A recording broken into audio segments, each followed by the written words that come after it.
Welcome back to the channel, where we look at the different flags of the world. Today we turn our attention to the biggest country in South America, as we delve into the history and symbolism of the flag of Brazil. Because it includes a detailed snapshot of the night sky over Rio de Janeiro in 1889 on a specific day, it is often referred to as one of the most complex flags in the world to reproduce accurately by freehand. But as one of our viewers have commented, the flags of Belarus and Belize, two countries we have covered in our series, also would be in the contest. Brazil isn't just the largest country in South America. The fact that it was the only country that was a Portuguese colony while all its neighbor states were under Spanish rule is also significant. So let's take a closer look at how the historic events unfolded and how they influenced the current flag of Brazil. Before European colonization, Brazil was inhabited by indigenous peoples who had diverse cultures, languages, and ways of life. The land that is now Brazil was divided into various tribes and chiefdoms, each with its own unique characteristics. The reason why Brazil was under Portuguese rule and the other countries was under Spanish rule was because of a document referred to as the Treaty of Tordesillas. To avoid conflict over newly discovered lands, Spain and Portugal signed the treaty in 1494. This treaty divided the newly discovered territories outside of Europe between the two countries. The line of demarcation was drawn from north to south through the Atlantic Ocean, with lands to the west of the line falling under Spanish influence and those to the east under Portuguese influence. Brazil fell to the east of this line, which is why it became a Portuguese colony. Spanish colonization efforts were focused on regions to the west, including much of present-day Central and South America. In the year 1500, Portuguese explorer Pedro Álvares Cabral arrived on the shores of what is now Brazil.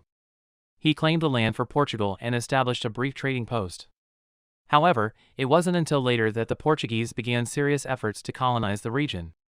In 1532, the Portuguese crown began granting land grants known as captaincies to individuals who agreed to colonize and develop the land. These early attempts at colonization were challenging due to conflicts with indigenous peoples, lack of resources, and difficulties in establishing sustainable settlements. Brazil's colonization gained momentum in the 16th century with the establishment of sugar plantations. The Portuguese brought enslaved Africans to work on these plantations, creating a highly profitable sugar industry. This period marked the beginning of a significant influx of African slaves to Brazil, contributing to the cultural diversity of the country. In 1580, Portugal was temporarily united with Spain under the rule of King Philip II of Spain. During this time, the Spanish attempted to exert control over Brazil, but the Portuguese settlers resisted and maintained their autonomy. By the early 19th century, tensions between Portugal and its Brazilian colony grew. Napoleon's invasion of Portugal in 1807 forced the Portuguese royal family to flee to Brazil. This event marked a turning point as the colony gained increased administrative and economic importance within the Portuguese Empire. In 1822, Dom Pedro I, the son of the Portuguese king, declared Brazil's independence from Portugal, leading to Brazil becoming an empire with Dom Pedro I as its first emperor. This was a peaceful separation compared to many other colonial independence movements. As we'll discover later in this video, the royal family played a big part in the design of the flag, but the Brazilian monarchy would not last for more than 67 years. Dom Pedro II inherited the throne from his father when he was still only a small child in 1831. His reign was marked by relative stability and gradual reforms, but as time went on, dissatisfaction with the monarchy began to grow. The transition to a republic was influenced by a combination of factors, including the monarchy's perceived disconnect from the needs of the people, economic changes, and the influence of republican ideas spreading across the Americas. On November 15, 1889, a group of military officers and politicians, led by Marshal Deodoro de Fonseca, staged a coup and declared Brazil a republic. The emperor and his family was exiled, and the monarchy was abolished. Dom Pedro settled down in France, where he was to die of pneumonia only 2 years after, at the age of 66. It's worth noting that there was no overwhelming cries in the population for a change of government from monarchy to a republic. It was more of a power play by the aristocracy and elites. In 1888, 1 year prior to the military coup, slavery was abolished by the hands of the royal family. The end of slavery had resulted in an explicit shift of support to republicanism by rich and powerful coffee farmers who held great political, economic, and social power in the country. After this introduction to the history of Brazil, we can focus our attention to the flag. In 1822, when Brazil became independent from Portugal, this flag was adopted. We see the current flag very much draws its inspiration from this design. The flag of the first Brazilian kingdom in 1822 had a green base covered by a yellow rhombus and the imperial coat of arms. Of course, the coat of arms are no longer present in the current flag, but the green color and the yellow rhombus have been preserved. So what did they symbolize?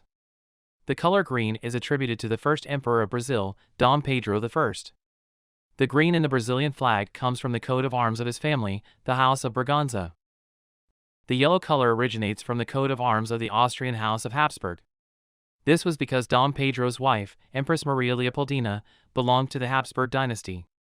This suggests that the royal family managed to brand the colors as an important identity for the Brazilian people, as these colors in essence was the colors associated with the independent movement in the 1820s. For a duration of only 4 days, from the coup on November 15, this flag was used to mark the transition to a republic.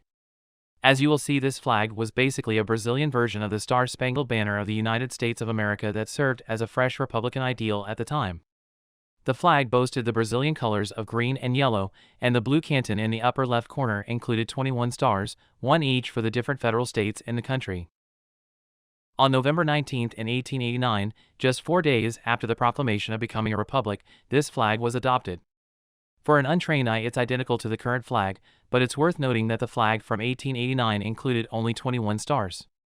6 more stars have been added in revisions of the flag.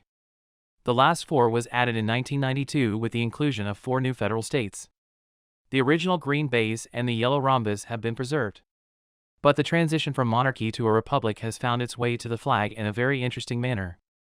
The blue color in the circle of the flag illustrates the Starry Night in Rio de Janeiro on the night of November 15, 1889, when the proclamation of the Brazilian Republic took place. The stars in the blue circle is not only placed by random. The 27 stars, one for the 26 federal states and one for the capital Brasilia, are aligned according to how the stars was placed on the night sky on the date the country became a republic. If you look closely, you'll see that the stars come in 3 different sizes. This is because the size of the stars correlates to the geographical size of the federal state. This immense attention to detail in the blue circle night sky is the reason why some will argue that the flag is the most complex flag in the world to reproduce correctly by freehand. The blue circle with the night sky over Rio de Janeiro is spanned by a curved white stripe which holds the country's national motto, Ordem e Progresso. This is translated to order and progress in English. If you enjoyed today's video, don't forget to like, share, and subscribe for more content like this. Until next time, keep exploring.